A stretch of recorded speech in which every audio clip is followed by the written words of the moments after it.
The U.S. military confirmed multiple casualties today after a suicide bombing at Bagram Air Base just outside of Kabul, Afghanistan. RT's Samira Khan has the latest on the situation. Well, a suicide bomber has detonated explosives at Bagram Air Base in Afghanistan. U.S. military forces have confirmed a small number of casualties, but the exact number remains unknown at the moment. The attack is believed to be a response to a highly offensive leaflet distributed by U.S. forces in the Parwan province on Tuesday that depicted part of the Taliban flag along with a passage from the Quran on a dog. This is an animal that's considered unclean in Islam. The bombing occurred only hours after a senior U.S. commander in Afghanistan apologized for the leaflets. The Taliban responded, saying it showed America's hatred for Islam and that it proves the war in the country is a war between Islam and unbelief, according to news reports. But this isn't the first time controversy has struck the area.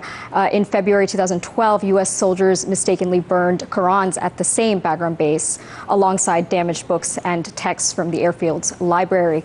Well, the incident prompted widespread protests and resulted in several deaths.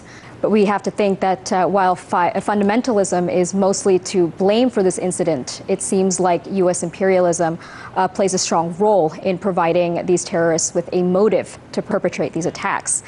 One can only wonder if Trump's new policy on Afghanistan will further exacerbate the situation. Eyewitnesses who saw the detonated explosives at the Bagram Air Base told local media outlets that multiple people have been wounded, and the Afghan Interior Ministry spokesman confirmed that 3 civilians were injured in the blast, 2 of whom are in critical condition. The detonation took place at one of the entrances of the air base. The attack was reportedly carried out by a suicide bomber riding a motorbike, and this all comes after a senior U.S. commander in Afghanistan apologized for a quote, highly offensive leaflet distributed by U.S. forces.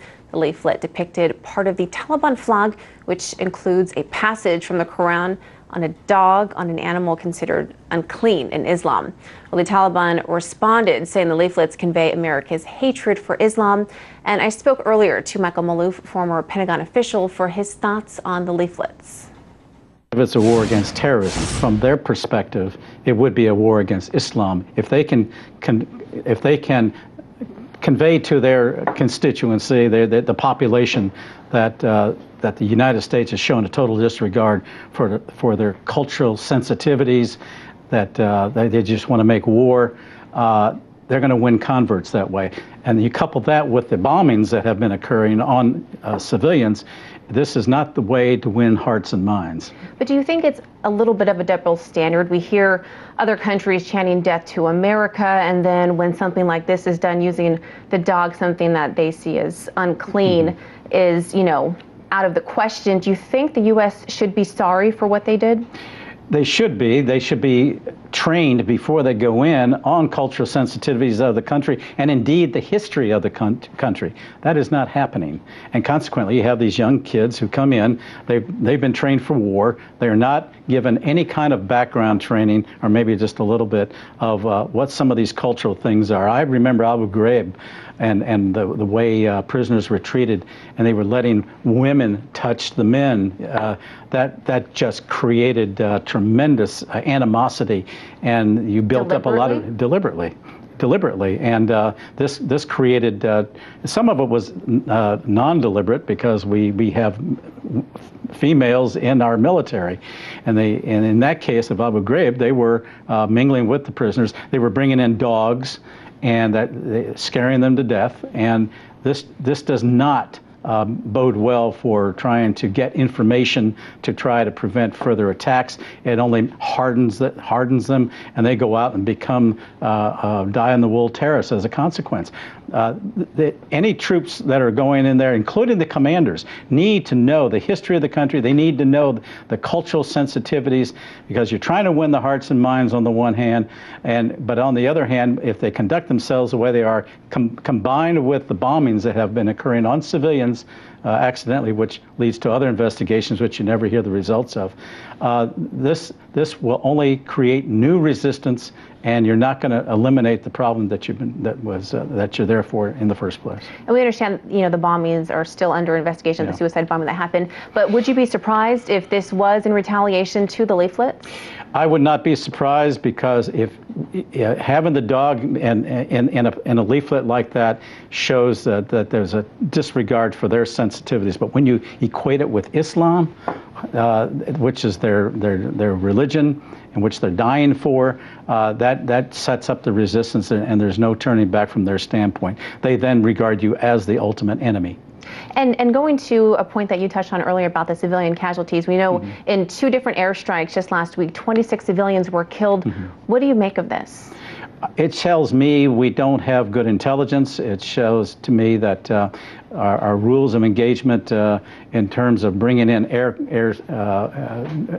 bomb droppings from the air are becoming more and more indiscriminate, and as a consequence, it's resulting in these casualties. These casualties will create greater animosity, greater resistance as a consequence. You can just imagine if it happened to our own homeland and to our own families getting wiped out by somebody, you're going to go out and fight regardless. So do you think what's happening, that no progress is really going to be made, that we're doing more harm than good over there right now? We need a better outreach system. We need people who understand the culture, who can meet with the local tribes people, and can make them understand that we appreciate their culture, we're sensitive to it. It isn't just going out and killing it. You've got to go out and have outreach. You've got to talk to folks. It should be a combination of things. It's basically a combination of hybrid warfare, a counterinsurgency that will be lasting. There's only been one counterinsurgency operation that ever worked, and that was when the French went into Algiers years ago. They stayed, and they worked with the local folks.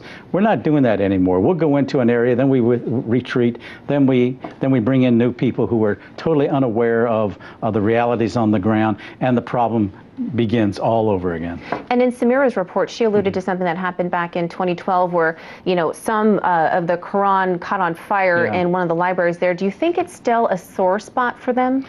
Oh yeah, you burn the Quran, you are desecrating their holy book. I remember when there was an episode where a number of Qurans were taken out. They were damaged or something, and they were burned. Well, somebody found out about it and reported it, and the word spread like crazy, and there was tremendous animosity. In fact, people were killed in the demonstrations because of it.